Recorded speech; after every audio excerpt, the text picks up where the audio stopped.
we're going to start with how we saw what the problem in the model was right now, from what you have said, and then also from kind of just an outsider's perspective. And it's all kind of fundamentally based on a belief that we have that people want to volunteer, and they might just not know it yet or not know how to go about it. 15 to 22 is the Jewish pipeline of service, and we're assuming one of the assumptions that we're going to make is that you're going to hit home runs with that, meaning you're going to be able to mobilize Jews on campus and mobilize Jews in high school as well, like however you may have already done it in a lot of the ways, in the way that they said that they were doing it. So this last question is the question that for us is the most interesting. How do we get young professional Jews that don't identify with the J group specifically? So that's what we're going to go into. The first part is that we think that Repair the World has a largeness to it that is really, really beautiful, but also really, really difficult to grasp onto to somebody who might be trying to access their inner volunteer.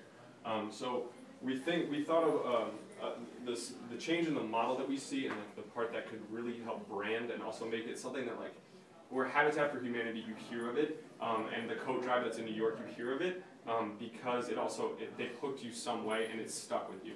And we think that the way to make it stick, one way to make it stick is to change and localize it. So we use 3 examples: Repair Philly, Repair Detroit, Repair New York City. And then within that you have these repair experiences, which are the next slide that we're going to get to. But really this is where people really can feel connected to their own community, and when that idea that you threw out of being able to feel like if you're going to do service in Detroit, if you're going to do service in Chicago, you're going to go through Repair because that's how you do it, because this is Repair Chicago, this is Repair Detroit. And really that's kind of 22 to 28, maybe 30, right? I mean, this is the post-college crowd that they just moved to DC and they affiliate and identify with DC. So we have what we came up with, and the idea is, so I thought about myself, if you were going to reach me as a non-J affiliated person, or my friends who are non-J affiliated people, the people who are so quick to go to be like, yeah, I'm Jewish, are the people who are doing things like J-Date, where they might not go to synagogue, they might not belong to anything, but they do like being culturally Jewish and being around other Jews. And so we thought of this in 2 different ways. And this is kind of where we made assumptions about the organization. We also made assumptions that you guys are able to choose the best idea here. So in an ideal world, you would be able to build the relationships with people like Grouper or J-Date to enact experiences for people to go out with each other to connect using service. So instead of Grouper where you like check a box of what your values are, that box has already been checked. My values are service, my values are Judaism, and my values are my culture. And that's already checked. So then all you're doing is bringing them together to do something that's really excellent and fun and attractive to other people as well. So in an ideal world for cost of acquisition, Grouper and J-Date, building relationships and experiences with them would be the way to do it. They've already built it, they already have a name, everybody already wants to go to them. The hard part is if you were going to make your own, which we kind of jokingly named Jupiter. We also came up with Group Hair. That's where we think that the decision has to be made by you all. So, but that obviously costs more money, but it might be a more front cost, whereas the acquisition isn't that much. After the people have gone to these experiences, this is where like we believe the big role of the fellows is outside of the home run part that we mentioned earlier as far as recruiting from the organizations that you've already had, is that they are that they're able to be passionate about enough about their experiences that those experiences are going to be things where people are going to want to come back again. So if they're like very into if their experiences are planned exactly how they're supposed to be, and they are whatever it is that they feel passionate about in that community, and that's one of the reasons why Repair Chicago is so important, is because it's whatever Repair Detroit or New York City, because it's whatever that community is needing and asking for, which also really goes with what the group was just talking about as well. Right, so to step it back for a second, you have fellows in the communities who are planning these volunteer experiences. Then you have individuals going on the website, and they're picking an experience that works for them. Because what we're doing is sort of like the Staples easy button, right? We're making it as easy as possible for people to have these volunteer opportunities, very accessible. And then you invite friends to come along with you, and you know you're going to be heading to an event where there are like-minded individuals, and you're volunteering. And it's a highly social experience, too. Thank you. Q&A. Very interesting.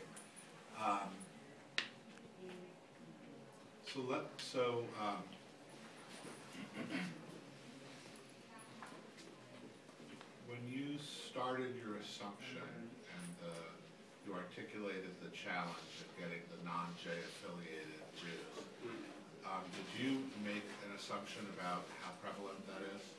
How prevalent? Like among you, is that a pretty, I think It's very. pretty big?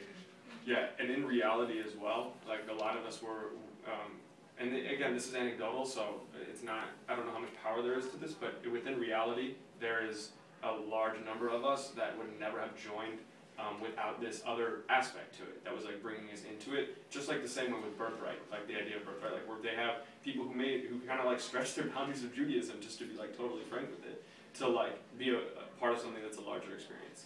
And does including people from 15 to 22, is that benign, or is that a turnoff to the young I think professional? that's part of the repair experiences. So you can segment that by market if you have to. It could be a 15 to 18 age range, and then an 18 to 22.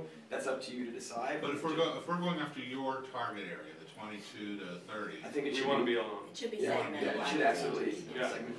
but saying that is that if you were talking about 10 fellows, you might have 1 or 2 fellows that are dedicated to this. To the idea of, I think, this platform is that this is a very much a part to boost that area that you're talking about already existing with a strong like foundation, like what the foundation already is or what the goals of the foundation already are.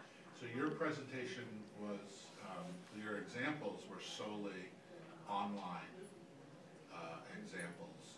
Did you mean to use that as sort of online, or were you basically saying that that's the place that you mean?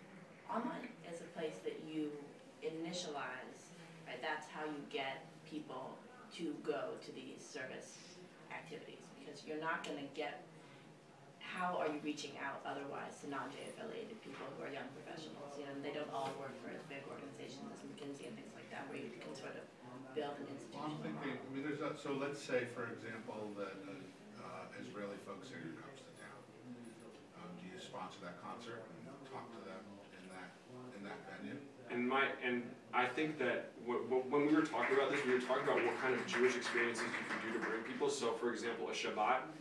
If I had received on a blast a Shabbat email, like come to Shabbat at this person's house, and there's going to be this folk singer, whatever it might be, if it was an Israeli folk singer, I might look through it and just be like, I don't really identify that much with that, and like archive it. However, if I went on, and that's why the kind of bringing, but I don't think there's that barrier within like JDate or Grouper. Right. And then, but once you have, now, if I receive that email to go to that Israeli concert, I would go, because I already have now like kind of like investigated my own Jewish values to a point where I'm comfortable saying that I'm Jewish in a way that I wasn't before, because I've been on experiences like this, if that makes sense. It does. So, how different do you think communities' needs are from one community? Extremely different. Wildly different. Which is why you need that fellow to investigate what the need of the community is. So it's a story they can tell, they're very passionate about it, and that story needs to be viral of sorts. So for Teach for America, we all know One Day. We can all explain that, we can tell somebody about One Day, and they can go then explain that story to somebody else. The job of the fellow is to hone that story and make it very well known so that people are engaged in the overall repair experience. Do you think that there's any, so like Teach for America, do you think that there are any issues that repair could pre-package, knowing that one of the following 4 issues is going to be really important in almost every community? Absolutely. And I think that that's important that they do that, and within those, the reality experiences that we broke down by community, because you do feel like you have a stronger tie to something that you know might be an issue. So in Chicago, that issue could be like there's like a food desert. So that might be one thing that the fellow is, which I think also plays into one assumption that we also made, which is that the fellows are really purposefully hired, and that they're also really purposefully like vetted and like given, and they're really good, basically. We're assuming that the fellows are excellent.